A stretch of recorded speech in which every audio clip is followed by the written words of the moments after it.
Aujourd'hui, nous allons voir quoi faire en pratique. Voilà, quoi faire en pratique lorsque vous sentez que vous avez une envie en une fois de manger, mais une envie inexpliquée qu'on appelle parfois aussi envie incontrôlable.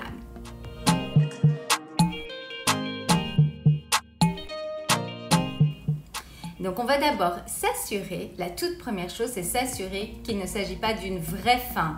Parce que si c'est une vraie faim, on ne va pas réagir de la même manière que si c'était une faim émotionnelle. Donc prenez tout simplement le temps d'analyser le dernier repas que vous avez eu. Est-ce qu'il était assez complet? Et complet, ça veut dire avec une source de protéines, une source de glucides, une source de lipides. Donc souvent, je vois encore des manques de protéines dans les assiettes. Sachez que ça a une vraie influence sur votre satiété. Donc si vous avez faim, vous allez d'abord vous assurer que ça ne vient pas vraiment d'une vraie faim et que votre assiette était bien équilibrée. Ensuite, si ce n'est pas le cas, que vous dites non, mon repas était bien équilibré, j'ai mangé il n'y a pas longtemps, donc je ne devrais pas avoir faim. Dites-moi, est-ce que ça vous arrive ça, de ressentir cela? Vous pouvez me laisser cela en commentaire. Donc, si ce n'est pas une vraie faim, dans ce cas, on va identifier la raison et le sentiment qui se trouve derrière. Il y a toujours un sentiment qui se trouve derrière une envie incontrôlable de manger. Déjà, une fois que vous le savez, que vous arrivez à identifier l'émotion, c'est déjà un très bon point. C'est ce qu'on a fait la fois précédente. Mais ensuite, il va falloir aller trouver la vraie raison qui se cache derrière. Et pourquoi? Il faut vous demander qu'est-ce qui déclenche en une fois cette envie de manger. Qu'est-ce qui s'est passé? Est-ce qu'il y a une raison extérieure? Est-ce que c'est quelque chose à l'intérieur, quelque chose à quoi je viens de penser, qui en une fois me donne envie de manger? Parce que s'il s'agit d'une raison émotionnelle, c'est ce qu'on appelle de la faim émotionnelle. Il va falloir aller travailler sur cela. Il va falloir travailler sur le point qui vous fait manger par émotion avec le but de le résoudre.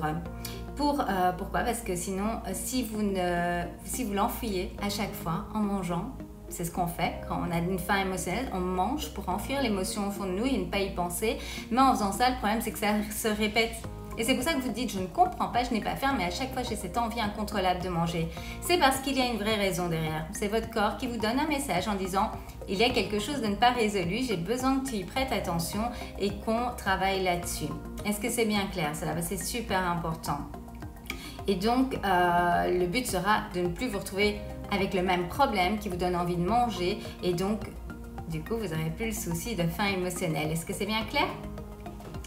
Donc, ensuite, il faut savoir, ça c'est aussi très important, que juste compter sur sa volonté, c'est pas le bon plan. Souvent on me dit, mais Sylvie, j'ai pas de volonté et c'est pour ça que j'arrête pas de manger. Non, ça n'a rien à voir avec la volonté. On a tous une certaine réserve de volonté. Donc on démarre la journée, elle est remplie, comme votre bouteille d'eau. Mais au fur et à mesure de la journée, vous allez boire, boire, boire et elle va finir vide, votre bouteille. C'est la même chose avec la volonté et c'est tout à fait normal. C'est pour ça qu'on conseille d'aussi avoir un minimum de décisions à prendre tout au long de la journée parce qu'au plus vous avez des décisions à prendre, au plus vous puisez dans votre réserve de volonté et vous arrivez le soir en n'ayant plus aucune volonté et en craquant facilement sur la nourriture. J'ai souvent des messages de votre part qui me disent justement c'est à ce moment-là, en soirée, après le travail, en rentrant du travail, c'est tout à fait normal. Donc surtout, ne comptez pas juste sur votre volonté pour ne pas aller grignoter par émotion. Parce que dans ce genre de situation, quand il y a une vraie raison émotionnelle derrière, c'est vraiment voué à l'échec. Donc vous allez juste vous faire du mal. Un très très bon outil est de trouver des alternatives qui vont vous occuper. Donc je vais vous donner quelques exemples. Si vous êtes stressé et que vous voulez retrouver de l'énergie, faire une séance de sport est vraiment très bon. Ça ne doit pas être vite, à moins que vous aimiez cela, allez-y. Mais ça peut être même tout simplement sortir, prendre l'air, vous aérer. Contre l'ennui, vous pouvez aller voir ou appeler vos amis. Pour calmer une anxiété, faire une séance de relaxation ou une séance de méditation. Moi, j'utilise la méditation guidée. J'utilise pour l'instant l'app qui s'appelle Headspace. Vous avez aussi Petit Bambou, puis il y en a plein d'autres. Et vous avez plein de méditations guidées. Et en fait, au début, j'étais un peu réticente à ça. Je me disais, je ne sais pas ce que c'est, je ne sais pas si ça va me convenir. Et une fois que j'ai commencé, j'ai adopté, approuvé. Pourquoi? Parce que tout simplement, on vous guide pour vous relaxer. C'est vraiment ça. Et c'est très très apaisant, ça fait beaucoup de bien. Si un soir j'ai du mal à m'endormir, je mets une méditation dans mes oreilles et hop, je suis endormie dans les 5 minutes. Donc si vous n'avez pas essayé, allez tester. Et les premières méditations dans ces apps sont toujours gratuites en plus. Contre la tristesse et pour remonter votre morale, regardez un film comique ou écoutez de la musique. Essayez, faites le test. Vous n'êtes pas bien, mettez de la musique que vous aimez et en une fois, vous allez voir que votre attitude, votre émotion, votre état d'esprit va changer. C'est immédiat. Donc ça, c'est aussi une super astuce. Et prendre du recul et trouver de nouvelles astuces à tester. Donc pour cela, apprendre quelque chose de nouveau. Quand vous apprenez quelque chose de nouveau, vous faites de nouvelles connexions dans votre cerveau, vous êtes super concentré. Ça va vous permettre vraiment de prendre du recul parce que vous allez penser à autre chose qu'à la nourriture. Ensuite, ce que je vais vous demander de faire, c'est de créer votre liste d'occupations alternatives à la nourriture que vous allez garder dans votre téléphone. Donc, j'ai plein d'idées pour vous. Vous pouvez les noter ou, si vous le souhaitez, je vais partager cette information d'aujourd'hui sur mon blog et je vais vous mettre toutes les idées, comme ça vous ne devez pas tout noter vite. Donc si vous n'êtes pas encore abonné à mon blog, lesconseilsdesylvie.com/blog, je n'étais plus sûre, /blog, vous mettez votre prénom et votre email et à chaque fois que je fais un nouveau contenu, et bien tout simplement, je vous l'envoie. Donc en général, tous les lundis, vous avez une lettre d'information de ma part avec justement les contenus les plus importants que je partage et qui peuvent vous aider et également les recettes gourmandes. Donc c'est parti pour la liste d'idées. Vous pouvez boire un grand verre d'eau ou un bon thé chaud. Donc je vous rappelle dans quel contexte on est. Vous avez une sensation de vouloir manger inexpliquée, que vous savez que ce n'est pas de la faim. Ayez cette liste dans votre téléphone parce que si vous devez commencer à penser au moment où vous allez craquer, vous risquez de craquer. Oh, qu'est-ce que je pourrais faire pour m'occuper et ne pas craquer? Ça, c'est vraiment difficile. C'est de nouveau sur votre volonté. Alors que si c'est dans votre téléphone, hop, vous l'attrapez, vous l'allumez, vous regardez votre liste et vous vous dites, ok, ça c'est facile, je peux y aller dès maintenant. Donc, boire un grand verre d'eau ou un bon thé chaud, ça calme en plus. Lire votre pourquoi et votre liste d'objectifs. Je vous ai déjà souvent parlé de ça. C'est important de travailler sur votre pourquoi et sur les objectifs que vous voulez atteindre. Et cette liste devrait aussi être dans votre petit téléphone à portée de main. Relisez votre plan d'action. Relisez votre liste de réussite et d'amélioration. Ça aussi, c'est très important. Prendre le temps de voir toutes les réussites que vous avez dans votre vie. Et ça ne doit pas être des choses extraordinaires. Ça peut être de toutes petites choses ou des choses importantes pour vous. Et vous allez petit à petit, donc même chose, une petite note dans votre téléphone, petit à petit compléter cette liste. Donc la première victoire est d'être venu au monde. Vous êtes une parmi des millions à avoir pu venir au monde. Ça peut être avoir passé son permis de conduire, avoir réussi ses études. Ça peut être des petites choses maintenant. Par exemple, vous ne buviez pas assez d'eau, vous buvez maintenant assez d'eau. Donc, avoir une liste des améliorations réussites que vous pouvez relire au moment où vous sentez que vous risquez de craquer peut vraiment vous aider. Quoi d'autre? Écrivez ce que vous ressentez pour laisser sortir l'émotion. Donc ça, c'est ce qu'on disait aussi la dernière fois. Si vous ressentez qu'il y a une émotion derrière et qu'il y a quelque chose derrière, vous devrez aussi prendre le temps de résoudre le problème. Et le fait d'écrire peut permettre justement de sortir parce que parfois on ne se rend même pas compte de ce qui se passe. Ça reste dans notre tête. Et écrire, et petit à petit, ça soulage et ça commence à sortir. Si vous avez quelqu'un à qui parler, ça peut être aussi une très très bonne solution. J'utilise comme ça mon conjoint pour pouvoir me libérer la tête et y voir plus clair.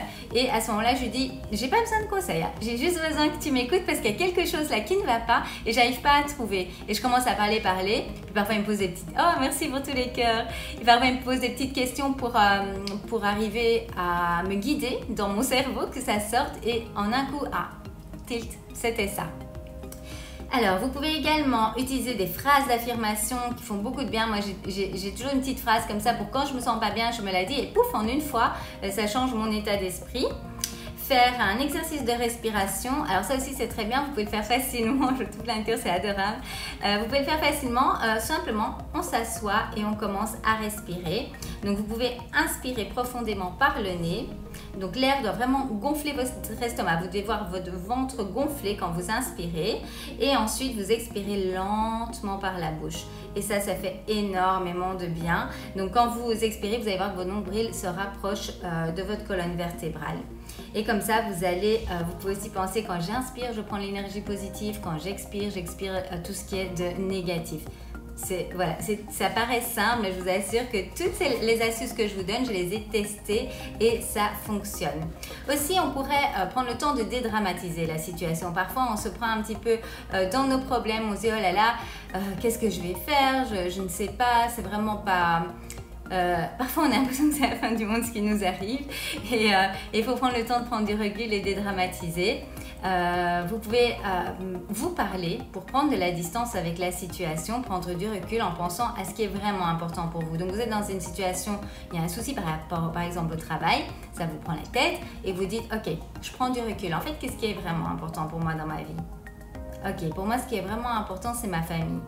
Donc, si je compare ma famille et le petit souci là au travail, est-ce que je ne peux pas prendre du recul? À tous les coups, je pense qu'on peut prendre du recul. Pensez à votre relation avec la nourriture qui avant tout devrait être le carburant pour votre corps. La nourriture n'est pas faite pour combler des émotions qui ne sont pas gérées. C'est vraiment un carburant pour apporter à votre corps l'énergie dont il a besoin pour que vous soyez pleine d'énergie toute la journée. Replanifiez aussi ce qui vous donne envie à manger plus tard, ça c'est une bonne astuce. Si vous dites oh j'ai vraiment envie de croquer là dans un morceau de chocolat et je ne sais pas y résister, c'est trop dur, eh bien sachez qu'en fait oui vous pouvez y résister mais il faut prendre la décision d'y résister. Et donc pour cela, pour éviter de mettre un stress supplémentaire, dites-vous ok, j'ai vraiment envie de ce chocolat maintenant mais je n'ai pas faim, je sais que c'est à cause d'une émotion. Ce que je vais faire c'est que si dans une heure j'en ai encore envie, à ce moment-là je vais me l'octroyer. Donc ça c'est le fait de replanifier, c'est de se dire ok je ne le prends pas maintenant parce que je sais qu'en fait j'en ai pas vraiment besoin, mais si j'en ai vraiment encore envie dans une heure, eh ben, je me prendrai un carré de chocolat. Et souvent rien que le fait de faire ça vous permet de prendre du recul et dans une heure quand vous allez vous dire alors est-ce que j'en ai envie maintenant ou pas, peut-être vous n'aurez plus envie parce que vous serez sorti de l'émotion, parfois vous allez même oublier parce que vous êtes occupé, donc c'est très bien aussi. Regardez-vous dans un miroir avec amour et compassion et dites-vous que vous n'avez pas besoin de la nourriture pour vous réconforter. Encore une fois, ce n'est pas le rôle de la nourriture. Le rôle de la nourriture, c'est de vous donner de l'énergie. Attention, je suis une grande gourmande, j'adore manger, ça reste un plaisir pour moi tous les jours, à tous les repas. Mais ici, je veux vraiment vous aider à vous détacher de la nourriture émotionnelle qui vous cause des soucis. Écoutez de la musique que vous aimez et qui vous met de bonne humeur. Vous pourriez chanter pour changer votre état d'esprit, lire un livre positif ou regarder une série marrante. De nouveau, ça a le même effet que la musique, ça va vous changer directement d'état d'esprit. Vous pouvez écouter un podcast, un livre audio, un coaching, pour apprendre de nouvelles astuces et pour vous aider.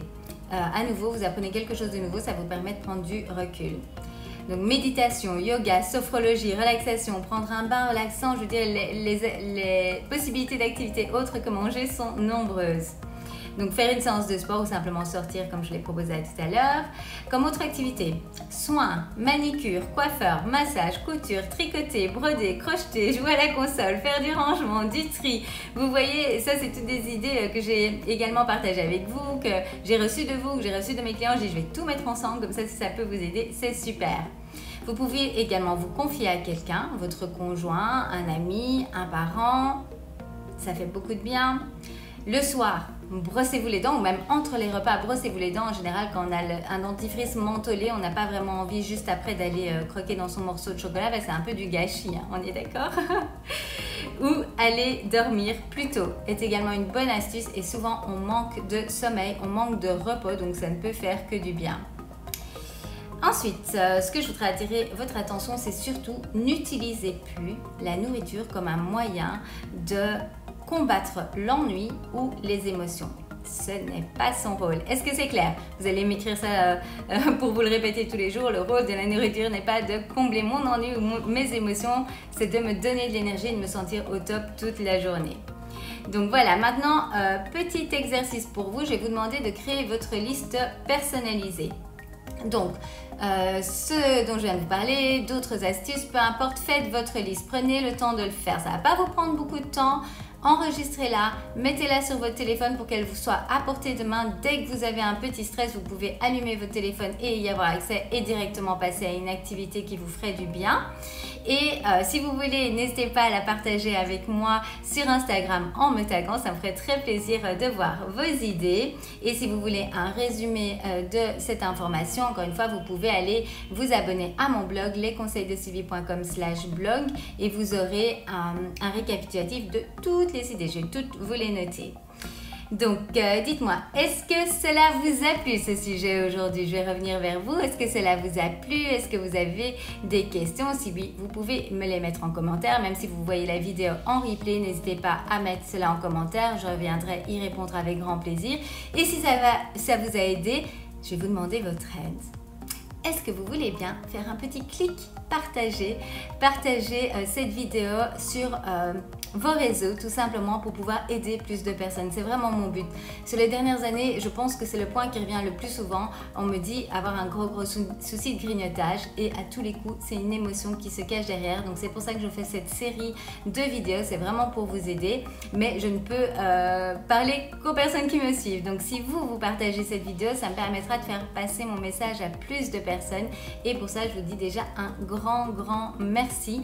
J'ai connu le souci du surpoids. J'ai perdu 27 kilos. Je sais à quel point on se sent mal dans sa peau quand on est en surpoids et on se sent hyper mal quand on n'arrive pas à gérer sa nutrition, qu'on se laisse guider par les émotions et qu'on se retrouve à grignoter tout ce qui est sur notre chemin. Je suis passée par là, tout ce qu'il y avait dans la cuisine, que ce soit froid, chaud, dans les placards, le frigo, sans savoir s'arrêter. C'est vraiment pas une vie. Mais il y a des solutions et il y a des outils qui fonctionnent, dont ceux que je vous propose, ce sont les mêmes que j'ai moi-même utilisés, qui font qu'aujourd'hui je n'ai plus ce souci. Et avant, j'allais directement vers la nourriture quand il y avait une contrariété, peu importe laquelle, une petite, une grande, j'allais directement vers la nourriture. C'était la première pensée dans mon cerveau et aujourd'hui ça ne l'est plus. Et je peux vous dire que c'est une vraie délivrance. Donc si je peux vous aider, ce serait vraiment avec grand plaisir. Et si je peux aider encore plus de personnes, ce serait vraiment génial. Donc pour ça, j'ai besoin de votre aide pour que vous puissiez partager la vidéo et en faire profiter d'autres. Et dans la prochaine vidéo, on va parler de que faire si malgré tout j'ai craqué. Donc je donne tout plein de conseils, vous appliquez, la plupart du temps ça fonctionne et puis une fois que vous avez craqué, ce n'est pas grave. Par contre, il y a des choses que vous pouvez faire pour rattraper cela et ce sera donc le sujet de la prochaine vidéo. Maintenant, je vais revenir à vos messages. N'hésitez pas si vous avez des questions. Donc, s'il est difficile à identifier cette faim émotionnelle. Donc, si tu as du mal à identifier, c'est quoi? C'est assez facile en fait. Quand tu as faim, demande-toi si tu irais croquer dans une pomme ou croquer dans un radis ou boire une soupe, je sais pas, quelque chose de sain en tout cas. Est-ce que à ce moment-là tu as envie ou est-ce que plutôt tu as envie d'aller manger quelque chose de spécifique, de sucré, comme un gâteau au chocolat ou quelque chose de vraiment spécifique, quelque chose que tu aimes vraiment ou du chocolat tout simplement. Donc là, c'est facile du coup d'identifier si c'est de la faim physique ou de la faim émotionnelle. D'ailleurs, c'est le genre d'informations que je partage avec mes clients bien plus en profondeur. On fait des coachings sur des sujets comme ça en particulier. On a fait plusieurs sur ce sujet-là. En général, nos coachings durent entre 45 minutes et 1 heure et donc on a vraiment toute une série de coachings sur tous les sujets du rééquilibrage alimentaire pour nos clients. Donc si vous voulez plus d'infos, j'ai une visiteuse, si vous voulez plus d'infos sur mon coaching, n'hésitez pas à m'envoyer un message privé, je vous expliquerai, j'ai 2 types de coaching et comme ça on pourra voir avec vous ce qui vous conviendrait le mieux. C'est juste une information, si c'est pour vous, génial, on continue l'aventure ensemble. Si ce que je vous partage ici gratuitement fonctionne pour vous, super, je suis ravie. Mais parfois on a besoin de plus d'aide. Ça a été mon cas, je suis passée par une coach qui m'a appris plein de choses et qui m'a permis d'en être où j'en suis aujourd'hui et d'avoir ce bien-être dans la vie de tous les jours. Donc si vous avez besoin de plus d'aide, surtout n'hésitez pas à me demander plus d'informations. Alors, je regarde s'il y a d'autres questions. Alors, Andrea. À force de pratiquer, cela deviendra une habitude. Tout à fait. À force de pratiquer et aussi sachez que ça ne va pas être parfait dès la première fois et c'est tout à fait normal. Donc vous allez appliquer, vous allez trébucher, il va falloir vous reprendre mais il faut être en paix avec cette information que je viens de vous donner, que ce ne sera pas parfait. Parce que c'est quand on pense que tout doit être parfait, on se plante et on s'en veut et on abandonne. Alors que non. Voyez ça comme, voilà, vous avez fait de votre mieux, vous avez craqué, donc c'est ce qu'on va parler la prochaine fois, il n'y aura aucun souci. Vous allez vous reprendre. Et au plus vous allez vous reprendre, au plus facile ça va devenir par la pratique, tout simplement. Hop. Et je vois mes clientes rejoindre, mes coachs rejoindre, c'est super. J'espère que ça vous a plu. Coucou à Sandrine, Aurélie, Daniel, c'est trop bien, génial. Alors je regarde s'il y a encore des questions. Coucou Infinity. Wow, vous êtes nombreux, ça fait plaisir. Hop, je remonte. Voilà. Hop, hop, hop. Donc, coucou Ariel. Et Angélique également, c'est super. Audrey également. Donc ça, en fait, toutes celles que je suis en train de citer là, ce sont mes clientes actuelles et coachs que je forme à devenir coach également. Aurélie, il y a tellement de choix pour s'occuper qu'on est obligé de trouver son moment pour soi. Moi, j'adhère complètement. Effectivement, c'est juste qu'il faut être conscient qu'on a le pouvoir sur les choix que l'on fait. Donc, faut pas se dire c'est plus fort que moi. On a l'impression que c'est plus fort que nous, mais on a le choix de prendre les bonnes décisions pour soi. Il n'y a personne qui vous oblige à manger, ça reste finalement votre choix, même si il est difficile de dire à ce moment-là je ne vais pas manger, mais maintenant vous avez compris le pourquoi et vous allez pouvoir travailler dessus et donc du coup vous aurez beaucoup plus facile. Avec plaisir.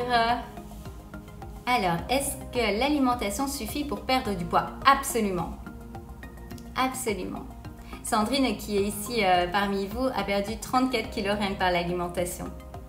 Bien sûr, faire du poids faire du poids, faire du sport, pour raffermir son corps, se sentir bien dans sa peau, je vous le conseille, ça c'est clair.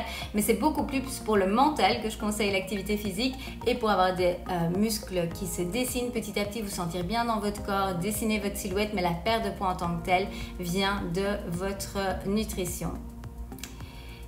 Alors, Louloute, une petite question, comment faire pour gérer ses émotions? Eh bien, il faut d'abord les identifier. Parce que tu ne peux pas travailler dessus si tu ne sais pas ce qu'il y a derrière. Tu peux aller sur Google, taper liste d'émotions et ça peut t'aider à te guider dans un premier temps. Et ensuite, il va falloir prendre le temps de te poser des questions. Quelles sont les pensées qui me font ressentir cette émotion? Et comment est-ce que je pourrais changer mes pensées par quelque chose de plus positif qui fera que je me sente mieux et donc mes émotions elles aussi vont changer. C'est un travail à faire sur soi de tous les jours mais ça en vaut vraiment la peine. Ariel, on ne peut pas se passer de ton beau sourire et tes conseils. Oh merci Ariel qui est une fidèle. Je suis maître de mon bien-être, dit Aurélie, c'est une très très belle phrase. Merci Aurélie. Voilà, j'espère que cette information vous aura plu. Si vous n'avez pas vu les précédentes, allez-y. Il y a déjà plein de contenu à votre disposition. Et soyez présents pour les prochains. Sur Instagram, en story, je vous tiens au courant régulièrement de quand on va y avoir une nouvelle vidéo. Je vous partage aussi tous les jours des astuces de ma vie tous les jours quand je fais le meal prep, ce qu'on mange, ce que mangent les enfants, etc. Donc si vous voulez me rejoindre sur Instagram parmi mes stories, c'est avec grand plaisir également. N'oubliez pas, mon but c'est de vous aider à rééquilibrer votre alimentation sur le long terme de manière simple, en mangeant gourmand, en vous faisant du bien et en travaillant aussi bien sur votre nutrition que sur votre mental parce que c'est indispensable. Si vous travaillez que sur votre nutrition, vous risquez à un moment de reprendre tout le poids perdu et ce serait une perte de temps. Et donc, mes clientes pourront en attester. On fait un gros travail sur notre mental, mais c'est tellement agréable. Ça n'est pas compliqué. C'est juste que vous avez besoin d'être guidé et avoir les bons outils. Et puis, c'est une vraie transformation. Une vraie transformation, c'est que du bonheur. Et imaginez qui vous pourriez être en 2021. Vous avez le choix aujourd'hui de vous dire « ça suffit ». Je suis dans une situation qui ne me plaît pas, ça suffit. Je prends les choses en main, je prends le contrôle sur ma vie et je vais faire ce qu'il faut pour y arriver. Pour cela, vous avez tous mes conseils et si vous voulez encore une fois plus d'aide, je serai ravie d'être votre coach et de vous guider chaque jour. Oui, parce qu'avec mes clientes, on est en contact chaque jour pour pouvoir atteindre vos objectifs et pour ça, il suffit de m'envoyer un message privé. Prenez soin de vous, passez une très belle journée et je vous dis à très vite.